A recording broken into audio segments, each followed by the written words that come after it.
Hello friends, welcome back to my channel Code with Dignity. Guys, आज हम JavaScript में if statement के बारे में जानेंगे। बेसिकली गाइस, ये इफ़ स्टेटमेंट क्या होती है, जैसे कि नाम से ही पता चल रहा है। इफ़ का मतलब होता है अगर। तो यहाँ पे गाइस, इफ़ स्टेटमेंट का यूज़ हम जावास्क्रिप्ट में कंडीशंस के लिए करते हैं। मतलब बेसिकली हम इसको जो है कंडीशनल स्टेटमेंट भी कहते हैं, क्योंकि गाइस इफ़ का यूज़ हम कंडीशंस के लिए करते हैं। हम जो है कंडीशन डाल देते हैं कि अगर ये कंडीशन ट्रू हो जाती है तो हमारा कोई पर्टिकुलर कोड जो है वो रन होना चाहिए।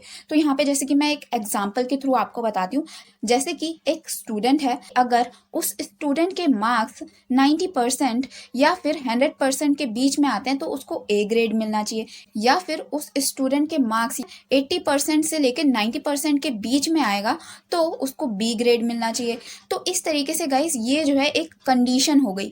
तो यहाँ पे हम इफ स्टेटमेंट में भी यही करते हैं कि यहाँ पे हम एक कंडीशन बता देते हैं, और अगर वो कंडीशन ट्रू हो जाती है तो हमारा पर्टिकुलर जो कोड हमने लिख रखा होता है वो जो है रन होता है। सो गाइज, यहाँ पे हम जो है इफ स्टेटमेंट को कंडीशनल स्टेटमेंट भी कहते हैं, ये मैंने आपको बता ही दिया है।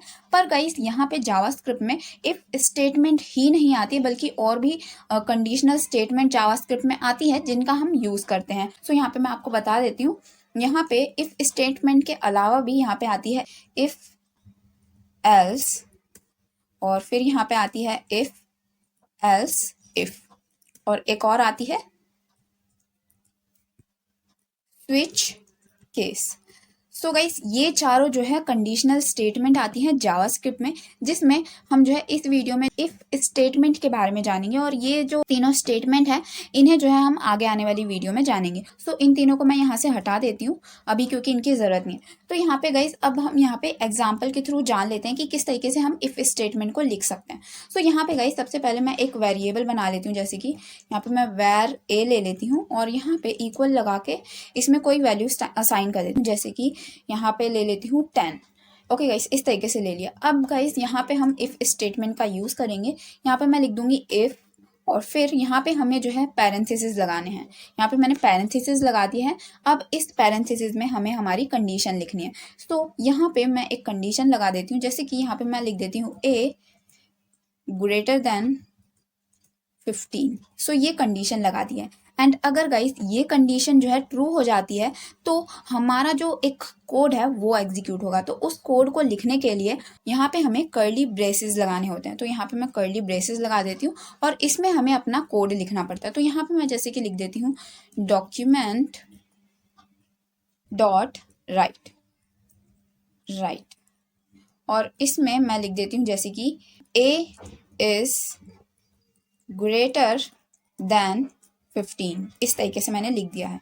तो यहाँ पे अब क्या होगा गाइस, कि सबसे पहले ये कंडीशन जो है यहाँ पे चेक होगी कि ये कंडीशन ट्रू है या फॉल्स। तो यहाँ पे मैंने क्या कंडीशन लगा रखी है कि क्या ए हमारा ग्रेटर देन है 15 के, मतलब हमारा जो ए है क्या वो बड़ा है 15 से।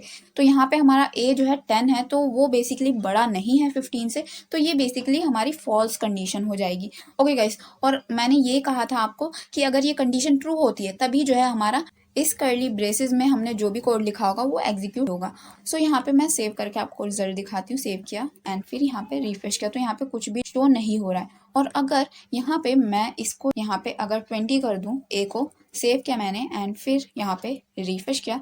सो गाइस, यहाँ पे आप देख सकते हो आ गया है ए इज ग्रेटर देन 15, मतलब अब जो है हमारा ए जो है वो बड़ा है यहाँ पे। तो इस तरीके से गाइज हम इफ स्टेटमेंट का यूज़ करते हैं। यहाँ पे मैं आपको फिर से बता देती हूँ कि किस तरीके से मैंने किया है। यहाँ पे सबसे पहले हमने एक वेरिएबल ले लिया है। सो यहाँ पे सबसे पहले इफ स्टेटमेंट को लिखने के लिए हमें इफ लिखना पड़ेगा एंड फिर यहाँ पे पैरेंथेसिस लगाना पड़ेगा, और पैरेंथेसिस में हमें कंडीशन बतानी पड़ेगी। तो ये मैंने कंडीशन बता रखी है। और फिर यहाँ पे हमें कर्ली ब्रेसेस लेने होंगे और इसमें जो है हमारा कोड लिखना पड़ेगा। और अगर ये कंडीशन हमारी ट्रू हो जाती है तो ये हमारा कोड भी यहाँ पे एग्जीक्यूट हो जाएगा, और अगर ये कंडीशन हमारी फॉल्स हो जाएगी तो ये हमारा कोड एग्जीक्यूट नहीं होगा। ओके गाइस, सो यहाँ पे हमारी जो कंडीशन है वो ट्रू हो गई थी, इसलिए हमारा जो ये कोड है ए इज ग्रेटर देन 15 वो एग्जीक्यूट हो गया और हमें ब्राउजर में शो हो गया।